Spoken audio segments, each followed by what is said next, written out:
It's time to take a ride on the Steelers Afternoon Drive with our co-hosts Alan Saunders and Zachary Smith.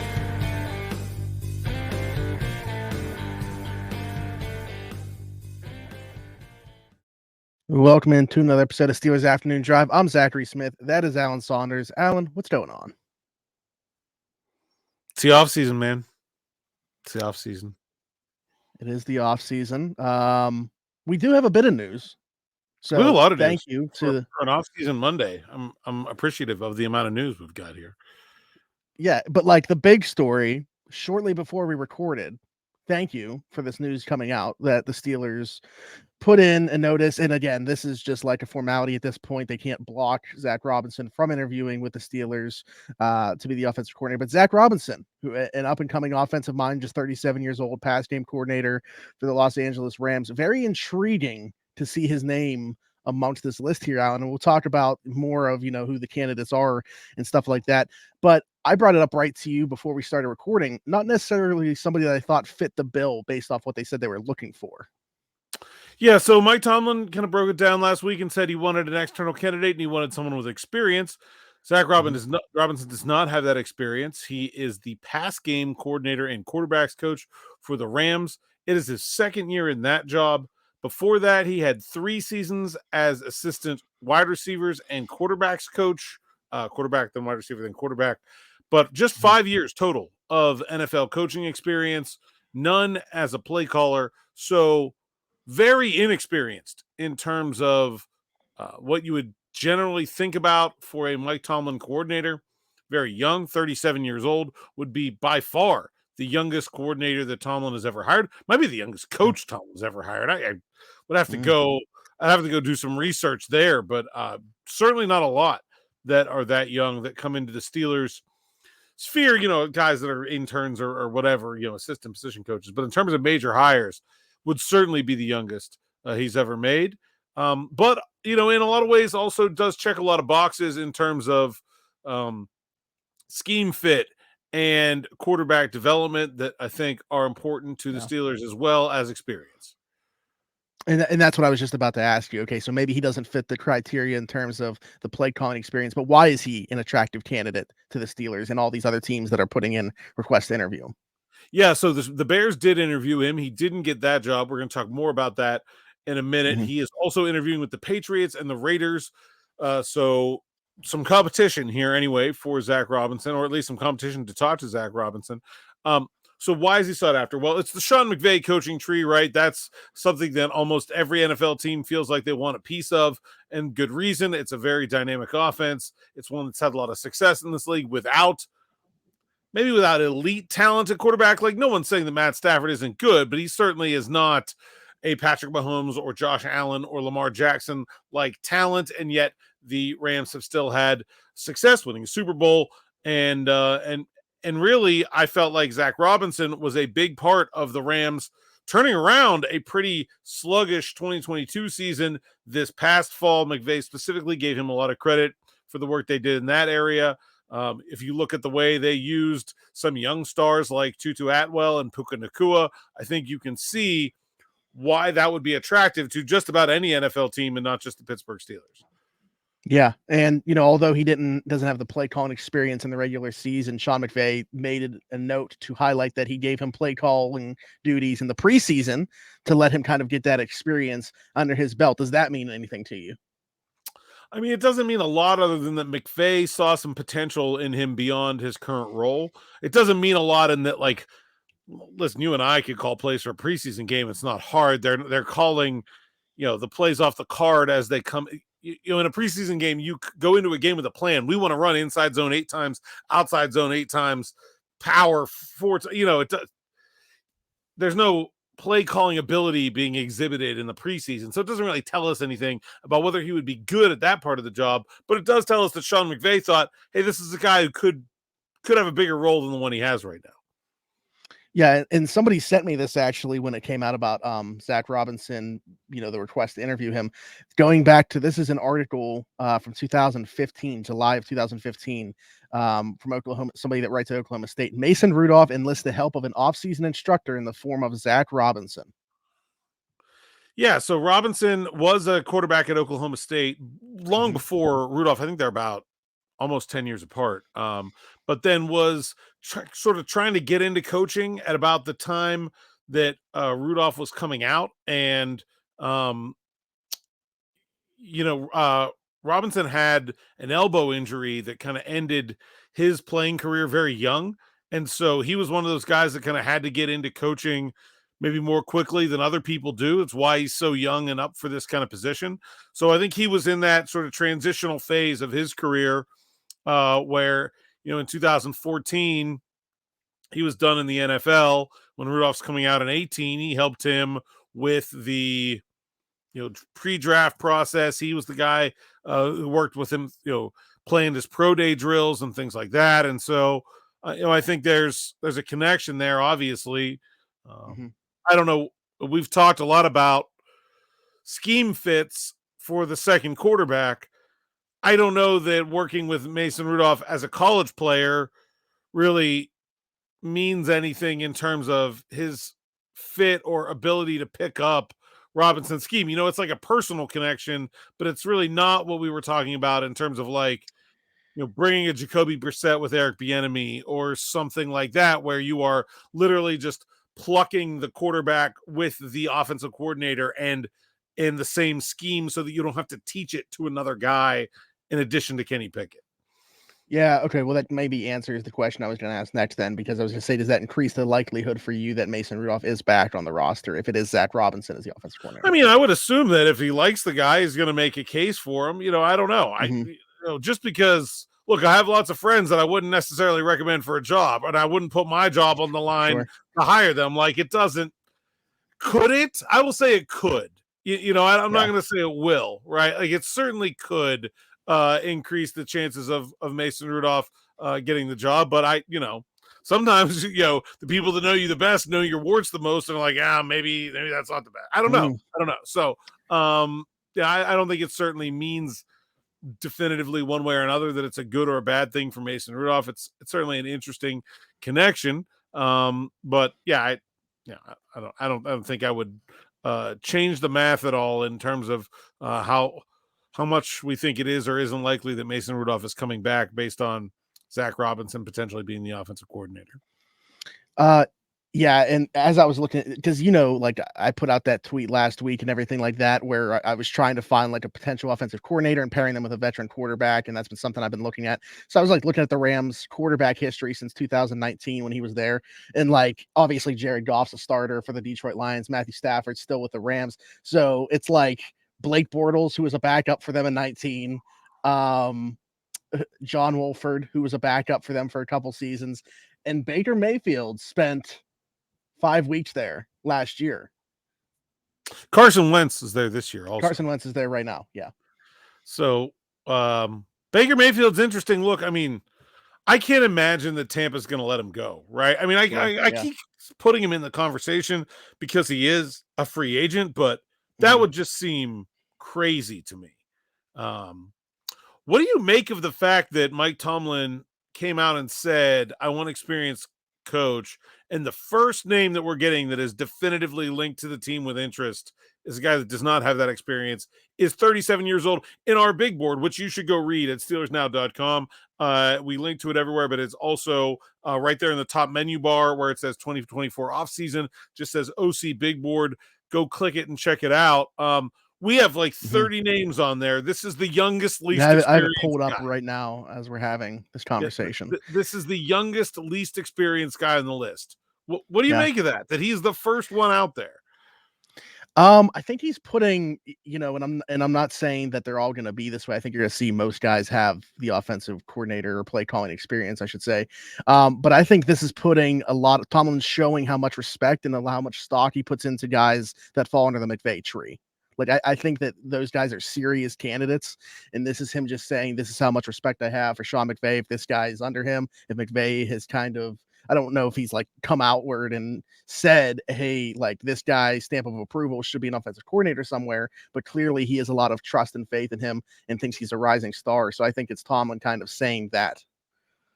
I mean, there are guys on that list that we have ranked higher that, like the Steelers could not at this point do an in-person interview with Clint Kubiak because the 49ers are still playing, right? They could do a virtual one, but they could not do a real interview. So, okay, maybe there's some timing, right? Eric Bieniemy is obviously like, waiting to see what happens with his Washington's head coaching position, right? So that one's still up in the air. But like guys like Darrell Beeville, Byron Leftwich, Pep Hamilton, who I felt like were like free space candidates for this job, to me are guys that like I would have thought were more likely to get this job than Zac Robinson as of 2 hours ago. Does that change your thinking at all? It's like maybe they're really going to zig here and not do what we're all thinking they're going to do. That's what I'm starting to think. Like, I'm wondering if we need to either cast a wider net in terms of who we think are candidates, or narrow it down by getting rid of some of the names that we thought were obvious ones. Yeah, I mean, there's been some reporting that like Leftwich is not going to get the job, and look, I know that he's been basically asking for a job for a year now, and it doesn't seem to make seems like if it was going to happen, it probably would have. So I'm not discounting that he's not getting the job, but he's a guy like even if Tomlin doesn't want to hire him, like you would think that you would give that guy an interview based on the fact that he played here, played for Tomlin, and not to mention checks the Rooney Rule box. Like it seems like it makes a lot of sense, right? I mean, I don't know. It's I don't really know what to make of the fact that this first name. And here's the other thing, man. The fans seem to be pretty excited about this being the first guy out there. No one is going to get them as excited as this one, right? Like there's hardly any other name on my list that like is this young, dynamic, up and coming guy, very much unknown, but with sort of this limitless potential. Everybody else is those names that we talked about. I don't know. It's very strange that this is the first one. Yeah, I wasn't even considering him as a candidate. Like I knew that he would get interviews. It was literally the last name on the list. Like I put him on there. I think he was either last or next to last on our list. Like he was on there, but I didn't really think it was that serious. Right. Yeah, and that's what I'm saying. Like, is there other guys that we're not even considering that are maybe going to be part of this search? I mean, I put down some guys that I thought were clearly second tier candidates. Guys like Shea Tierney, who's the Giants quarterbacks coach, did some good things with Daniel Jones last year. He worked for Andy Weidel in Philadelphia, so there was a connection. Like that's not a guy that a lot of people are talking about. T. Martin, I think, is a name that I haven't heard a lot of people talk about. Was an OC in college and is the quarterbacks coach of the Baltimore Ravens right now. Certainly, I don't know how much credit you want to give him for Lamar Jackson being good. Probably none, but like, is a name and someone that has watched what a new scheme has done for that Baltimore offense. Certainly, right? Brian Greasy, basically no coaching experience, is the 49ers quarterbacks coach. We have him on his list. He was in the media, obviously, after his football career, and then came out of the broadcast booth to be the quarterbacks coach the beginning of last year. And has worked with Brock Purdy, so why not? So maybe some of those guys are more likely than we had considered. Cliff Kingsbury is another guy, never been an NFL OC, but seems like a big swing kind of high upside approach. Man, I hate his offense, and I can't imagine Mike Tomlin liking it, but I don't know. We'll see. Yeah, I mean, I'm looking at the list right now. There are some on here that I would think would be rolled out just because, again, like I think this, and maybe Zac Robinson is a testament to this, that this is all about the quarterback, like getting the most and developing the quarterback. Because like a Scotty Montgomery, running backs coach in Detroit, that guy's obviously doing great work in Detroit, but like, does it make sense for Pittsburgh? Yeah, Deuce Staley is another guy like that, like same kind of background. Anthony Lynn is another guy with that sort of running game background. I would agree with that. I think this certainly sends a message that it is about the quarterback more than anything. And so those candidates whose background is more running back or running game or offensive line oriented, I think they're going to have a tough sell here. Maybe even a guy like Arthur Smith, who I think is really qualified. Most of his qualifications are what the Tennessee Titans did in the running game, what the Falcons did in the running game, maybe the lack of quarterback development kind of rules a guy like that out. Yeah, no, I mean that's very interesting. Well, the one guy, Alan, that I'm working down here, and we know it's not going to be, is Shane Waldron. That would probably have been my like 1A or 1B, along with Kubiak, assuming Robinson wasn't part of the mix. But Chicago set to hire him, obviously with the number 1 overall pick. They got a big decision to make there. I think they got a really good guy in Shane Waldron to be able to run that offense. Yeah, Waldron's interesting because he kind of has both, right? He has the running game. Obviously Seattle runs the ball a lot, but also did a really nice job with Geno Smith the last 2 years. Another guy from the McVay tree, really thought he was kind of a really good candidate for this job, and so surprised a little bit, but the timing that the Bears were able to land him.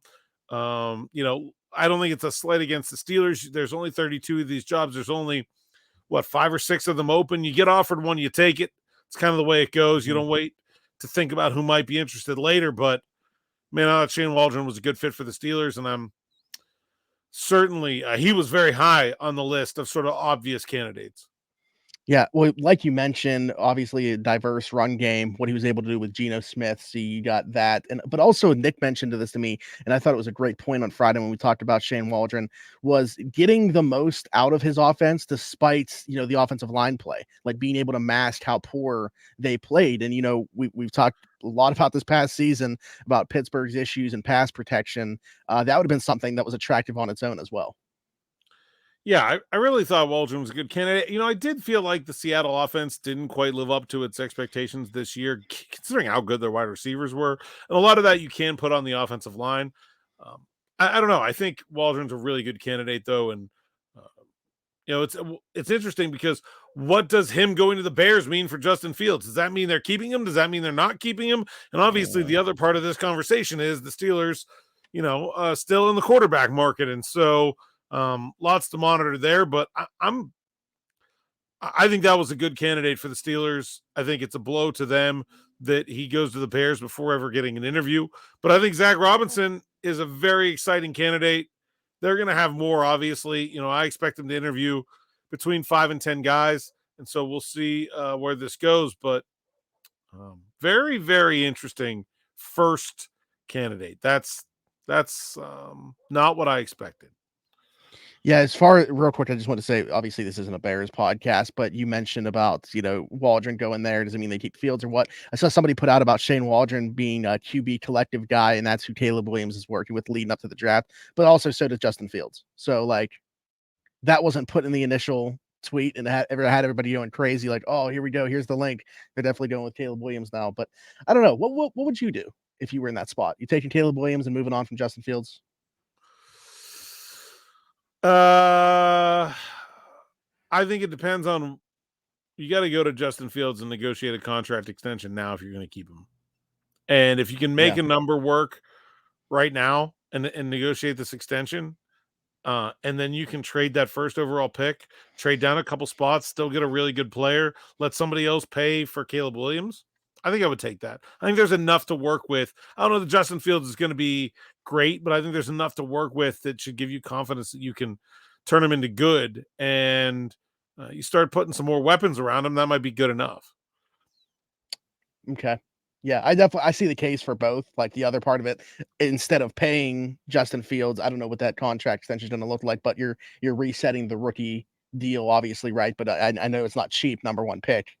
But that's why I think that's kind of been overstated because what do you think Fields is going to demand right now? He's not having real success. I don't think what you're going to pay Fields is going to be so much more than what you'd pay the first overall pick that that alone would have to sway the argument. I don't think the money's going to be so different. I just want the better quarterback.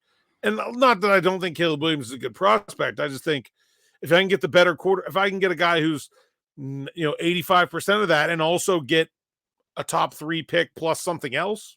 Yeah. Okay. Mm-hmm. I'm in for that, Alan, looking at these other candidates here, is there somebody that you'd be willing to go out on the limb and pretty much guarantee that the Steelers are going to bring in for an interview?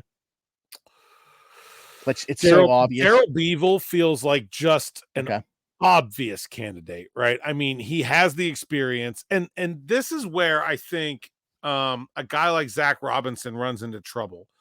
Where a guy, okay, Pep Hamilton is another one. Beavles worked with Tua, Trevor Lawrence, Matt Stafford, Russell Wilson, and Brett Favre. Pep worked with Luck and I think he worked with Herbert, right? Yeah. Herbert, yeah. Okay. If you know, the focus of this being on the quarterback position is really about hiring a coach that is good enough and has enough success at developing NFL quarterbacks that if Kenny Pickett's still not good, they can just say, the problem's him and let him go, right? They need someone good enough and experienced enough that if Pickett still struggles, you can just sort of definitively say, well, at this point, it's the quarterback's fault and let's move on. And I'm not sure if you hire Zac Robinson, as exciting as he is and as dynamic as his resume is, that you can say that, right? I mean, I think that's the big drag on Zac Robinson, that guys like Hamilton, Beevil, Bieniemy, if he becomes available, Clint Kubiak, they have that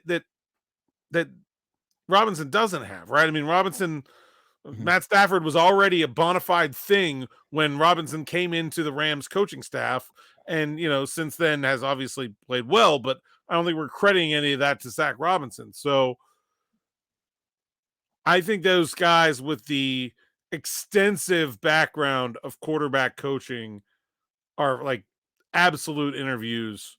And to me, I still think, even though I was surprised by today's news that this is the first candidate, probably still more likely to get the job. Yeah. As far as Pep Hamilton goes, the guy that interviewed for the position, but when we promoted Matt Canada, do you ever see cases of that, like where it like leaves a bad taste in the guy's mouth? Like, would the candidate not have interest in coming here because he didn't get the position in the past? It can happen, but I kind of doubt it in this case. I mean, it's not like Hamilton's a guy, he was out of the NFL last year, worked for the NFL Network. So, I mean, maybe if it was someone that got themselves in a better, like what you're seeing with Ben Johnson, the Lions offensive coordinator that's turning down jobs with the Carolina Panthers, right? I mean, like, he's in a really good position where he can kind of dictate where he goes in the future. I don't think Pep Hamilton's turning down any opportunities right now. In your mind, is it at all a possibility, or like, is it just not the way that it works for this type of landscape, that while interviewing their offensive coordinator candidates, like, okay, say like a Pep Hamilton, right? Like that he could end up being brought in as the quarterback's coach if like Zac Robinson becomes the offensive coordinator, or like, would Zac Robinson want to completely rebuild his staff and like nobody else would have like Tomlin wouldn't be able to say, hey, we wanted Pep to be in this role? No, I think it's absolutely possible. And in fact, we know it's possible. And we know the Steelers do this because they did it with their general manager, right? Andy Weidel was a general manager candidate. The Steelers hired Omar Khan and then hired Andy Weidel as his assistant. I think it's very likely that you could see two of the guys on this list hired by the Pittsburgh Steelers this offseason, whether that's offensive coordinator and quarterbacks coach, offensive coordinator and senior offensive assistant, or assistant head coach. And that brings back around guys like Art Smith, Deuce Staley, Scotty Montgomery, guys that could be more of a running background, right? To come in and be that, have that role. Absolutely. I think, and Tomlin very openly talking about discussing the size of the coaching staff. I think it's been an obvious shortfall of this franchise. The size and experience level of their coaching staff has not been good enough. So it makes a ton of sense to go hire. If you hire someone like Zac Robinson as your offensive coordinator, Pep Hamilton as quarterbacks coach, or Art Smith as senior offensive analyst, or whatever you want to call him, Alex Van Pelt, Frank Reich, lots of those guys out there that could fill that role. Anthony Lynn, Ken Dorsey, those would be really good candidates to fill that kind of spot. The timeline of these things, we're sitting here today on Monday, January 22nd. did it surprise you, whether it be you thought it would be before this or thought it'd be after this, that their first interview is kind of dropping the news of Zac Robinson? And like, is this normally the timeline that they operate on? Of course, they're not, always looking for an offensive coordinator, but No, when today they're was in the the hot day I top. had circled. I figured we would get one Okay. today. I didn't think it would be him, but I figured we would get one today. And I figure we'll get one almost every day this week. That's Ooh, my guess. okay. Well, I was just about to ask you that, and also, like, obviously you don't have any insight. They want to be thorough with this, but like, typically the way that this process goes, what type of timeline we could potentially be looking at? Like, do they want this thing wrapped up somewhere close to? Obviously, you want it to be before the draft and everything, but like, you got Mobile for the Senior Bowl next week and everything like that. So, like, what type of timeline would they like to be on? Do you think? I would expect first interviews to get done this week, and then maybe either do second interviews somehow around the Senior Bowl or before or after the Senior Bowl next week, and maybe looking at like a first week of February hire. That's kind of where I'm at. Okay, and who all takes part in this hiring? Not the hiring process, but the interviews themselves. Well, so it will certainly be Mike Tomlin, Omar Khan, and Art Rooney. There are Mhm. also other people involved, from an HR perspective, in terms of, running down people's backgrounds, and things like that. There can also be other perspectives from the front office, whether that might be someone like Andy Weidel, whether there might be somebody on the business end of things. It's not necessarily just Art and Omar that represent the front office in this, but it's a pretty Art, Mike, and Omar are going to make most of the Steelers' decisions together, and I expect this decision gets made that way too. But that doesn't mean there won't be other people maybe involved in the interview process. Yeah, that now I'm just like with Zac Robinson being the first guy, I'm curious about who else it is and the number that it is. Like, do you think that they're going to start out this week? Like you said, we're going to see a lot of them this week. Do you think that it's going to be a pretty wide net that they cast? Do we see a bunch of them, or is it like a limited amount you even think to the first interview? I think at least 5. I mean, by rule, they need at least 2 more, right? They have to interview 2 candidates to satisfy the rookie rule. So or the Rooney rule. I'm sorry. There have to be at least 2 more. And I would think that there will be at least 5 and probably not more than 10, somewhere in that range. Okay. Um. Anything else with the offensive coordinator stuff? Um, yeah, I mean, I think we pretty well covered the way that kind of impacts like today's news. I'm just trying to think back. Is there anything older maybe that we didn't necessarily touch base on this topic? But I think we pretty well hammered that in. Yeah. Okay. So I'll bring up one thing because, like, the candidate that everybody has been talking about that wasn't Waldron, that is still on the market, that is still coaching in the playoffs, though, is Clint Kubiak. So, like, in your mind, how different would it be going the Clint Kubiak route as opposed to the Zac Robinson route? Well, Clint Kubiak is, I would say, a little bit more experienced, right? He has been an NFL offensive coordinator. He is Mhm. still very young, Yeah. but he has been an NFL offensive coordinator with the Vikings in 2021. He's been in multiple offensive systems, right? So he had 2 stints with the Vikings, 2 stints with the Broncos. Now he's been with the 49ers. He's worked for Shanahan, which is obviously a well-regarded um offensive system, but he also Yeah. worked It's under almost like Kevin, the McVay rub. Like, right, it's yeah. the But he Shanahan rub. also worked under Kevin Stefanski. He Mhm. also worked under his father, right? And so he Yeah. has, I would say, where with Robinson, you're kind of like, oh, well, let's just pluck from the McVay tree. I feel like Kubiak is more of like you're getting more than one answer there, in terms of who he's worked for and what kind of schemes he's put in. He's been in the NFL longer. He started in the NFL in 2013. So, I mean, extra 5 years of NFL experience. I think that matters. I think, look, just being very blunt, Pittsburgh Steelers do love themselves some NFL bloodlines. Like, the Sure. fact that his Yeah. dad, a very well respected head coach in the NFL for a long time, probably is a positive in the Steelers' eyes. So, I think that's that. One thing I will say is that, I like the fact that Robinson played quarterback. I think that matters to him. Kubiak did play college football, but he was he played defense. I can't remember, maybe defensive back.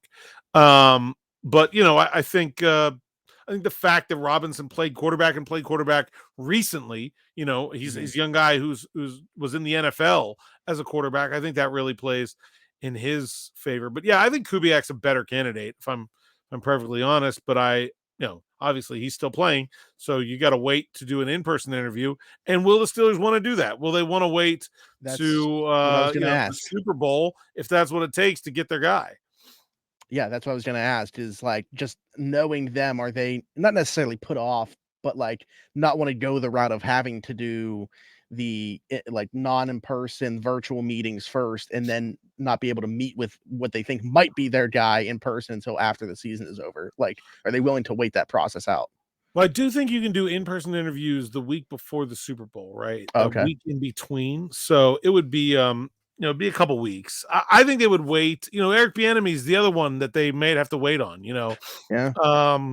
It seems like he's going to wait and see what happens, who the new Washington head coach is before he tries to make a move. And so that's another one where certainly, man, if Washington hires an offensive head coach that wants to do his own thing and doesn't feel like he needs Eric Bieniemy, man, he goes right to the top of the list. Because talk about experience. I talk about the guy who helped develop Patrick Mahomes.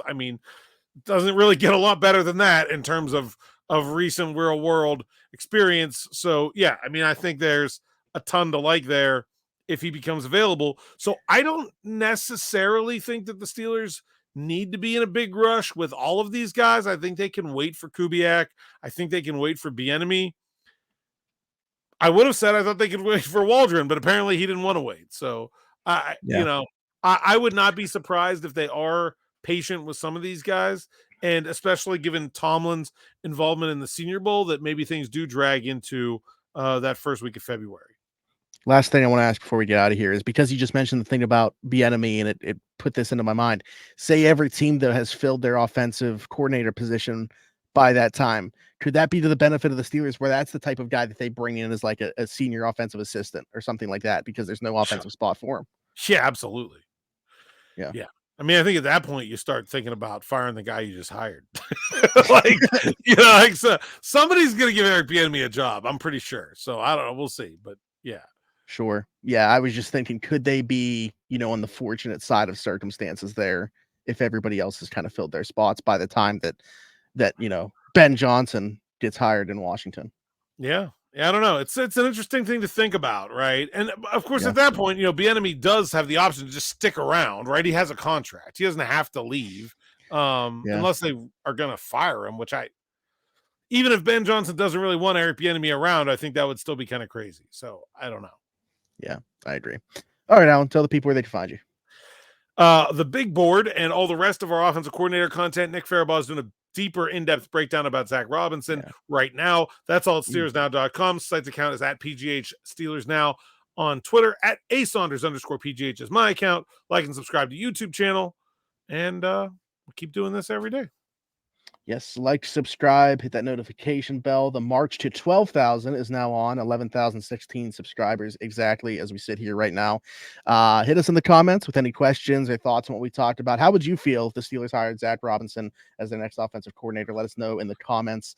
Leave us a 5-star review if you're listening somewhere else, Apple, Spotify, wherever that might be. I'm Zachary Smith, PGH, for Alan Saunders and myself. Thanks for jumping in. Take another ride on the Steelers Afternoon Drive.